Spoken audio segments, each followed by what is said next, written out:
बिस्मिल्लाहिर्रहमानिर्रहीम। अस्सलाम वालेकुम दोस्तों, उम्मीद करता हूँ कि आप सब खैरियत से होंगे। दोस्तों, जापान की तरह साउथ कोरिया ने भी साल 2023 के लिए अपनी डिमांड पाकिस्तान के सामने रख दी है कि मुझे आपके मुल्क से इतनी खास तादाद में स्किल्स पर्सन चाहिए। जी दोस्तों, अगर आपके पास किसी किस्म की खास स्किल मौजूद है, लाइक अगर आप इलेक्ट्रिशियन हैं, अगर आप प्लम्बर हैं, या अगर आप ड्राइवर हैं, या अगर आप कारपेंटर हैं, या अगर आप शेफ हैं, यानी कि कोई भी आपके पास स्किल्स मौजूद है, उसका सर्टिफिकेट डिप्लोमा मौजूद है, तो आप साउथ कोरिया जाने के लिए एलिजिबल हैं। आज के इस व्लॉग में हम देखते हैं कि वो कौन सी रिक्वायरमेंट है, कौन सी डेडलाइन है और क्या तरीकाकार है कि हम इस अपॉर्चुनिटी को अवेल कर सकते हैं। दोस्तों, सबसे पहले हम इसकी डेडलाइन के बारे में बात कर लेते हैं। दोस्तों, इसकी जो डेडलाइन हमारे पास मौजूद है वो 23 जनवरी से लेकर 2 फरवरी है। यानी कि आप इस डेट्स के दरमियान 30 जनवरी से लेकर 2 फरवरी तक HBL की किसी भी ब्रांच में 500 रुपीज़ जमा करवा कर चलान फॉर्म जमा करवा सकते हैं। आपकी इनिशियल रजिस्ट्रेशन जो है वो मुकम्मल हो जाएगी।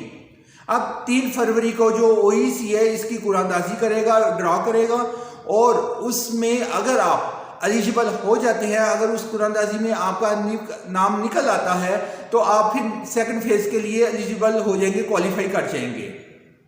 अब जो सेकंड फेज है उसकी जो रजिस्ट्रेशन है वो हमारे पास आती है 7 फरवरी से स्टार्ट हो जाएगी, जो कि हमारे पास जाएगी 21 फरवरी तक।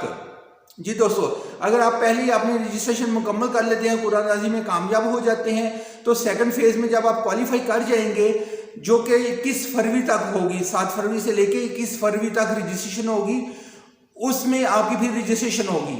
इस रजिस्ट्रेशन के लिए आपके पास जो रिक्वायरमेंट हमारे पास आती है वो है आपका पासपोर्ट का होना लाजमी है। इसके अलावा जो इसकी फीस है वो $28 के इक्विवेलेंट है, यानी कि आपने $28 या इक्विवेलेंट टू पाकिस्तानी करेंसी आपने इस सेकंड फेज में जमा कराने हैं। यानी कि 2 फीसें आपने जमा करवानी है।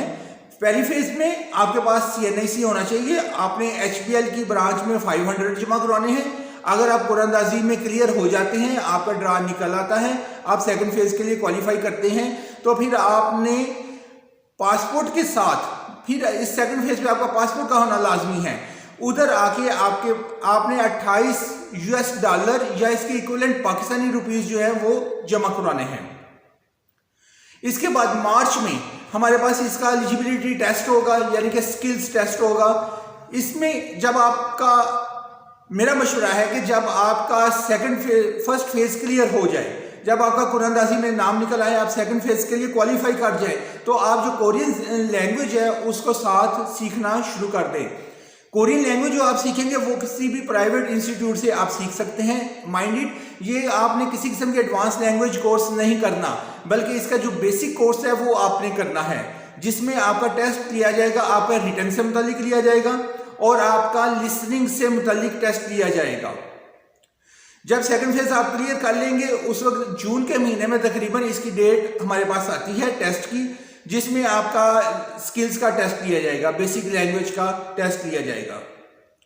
दोस्तों, अगर आप सक्सेसफुली अपनी लैंग्वेज टेस्ट को भी हाईएस्ट मार्क्स के साथ क्लियर कर जाते हैं, तो इसके बाद जो हमारे पास नेक्स्ट फेज आती है वो है हमारा स्किल्स का टेस्ट।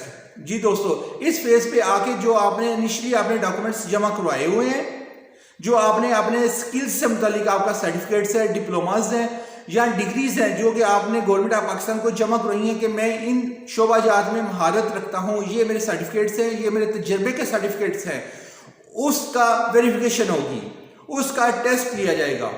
उस टेस्ट के साथ फिर आपका जो टेस्ट लिया जाएगा उस स्किल्स का टेस्ट लिया जाएगा, सलाहियत का टेस्ट लिया जाएगा, यानी कि जिसको हम प्रैक्टिकल टेस्ट बोलते हैं, वो भी आपका लिया जाएगा।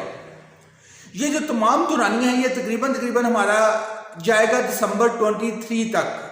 अगर आप तमाम फेजेस को क्लियर कर लेते हैं, इंशाल्लाह दिसंबर 23 के बाद आप पाकिस्तान से जनूबी कोरिया के लिए फ्लाई कर जाएंगे। दोस्तों, ये था इसका कुछ प्रोसेस। अब हम देखें इसकी रिक्वायरमेंट क्या है, वो कौन सी चीज़ें हैं जो कि हमारे पास होनी चाहिए, जो कि हमें इस काबिल करती हैं कि हम जनूबी कोरिया जा सकें। दोस्तों, सबसे पहले जो हमारे पास चीज़ आती है वो है पासपोर्ट। इसके अलावा जो आपकी एज है वो आपकी 18 साल से 39 साल तक होनी चाहिए, यानी कि 18 ईयर्स टू 39 ईयर्स के दरमियान आपकी एज होनी चाहिए।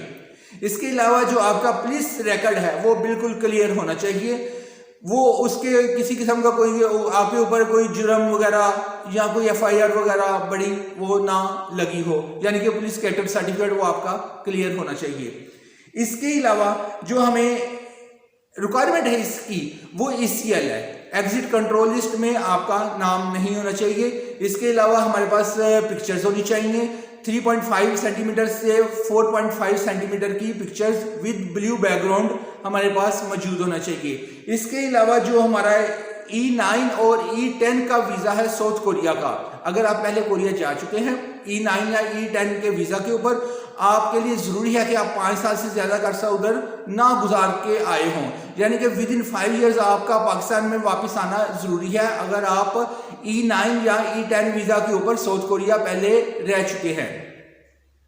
इसके अलावा आपका कलर ब्लाइंडनेस का टेस्ट होगा, यानी कि आपको कलर्स के दरमियान, रंगों के दरमियान तमीज़ करना आना चाहिए, यानी कि ब्लू बैक कलर और ब्लैक बैक कलर के दरमियान आप तमीज़ कर सकते हो, मुख्तलिफ कलर के दरमियान आप डिस्टिंग्विश फ़र्क कायम कर सकते हो।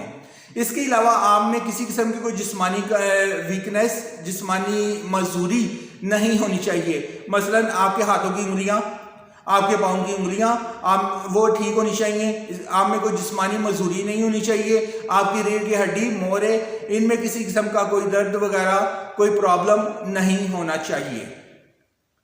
दोस्तों ये थी वो तमाम इसकी बेसिक रिक्वायरमेंट और एलिजिबिलिटी क्राइटेरिया और प्रोसेस जो कि साउथ कोरिया जाने के लिए हमारे पास होना लाजमी है।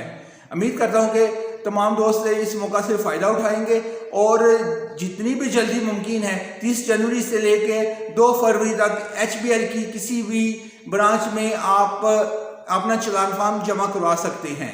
500 रुपीज़ इसकी फ़ीस है।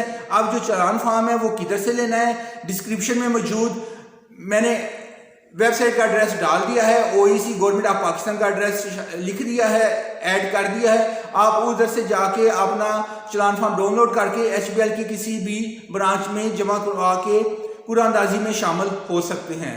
विश यू गुड लक दोस्तों, अल्लाह करे आपके लिए इसमें आसानियाँ पैदा हों। दुआ में याद रखिएगा, अपना बहुत सारा ख्याल रखिएगा। अल्लाह हाफिज़।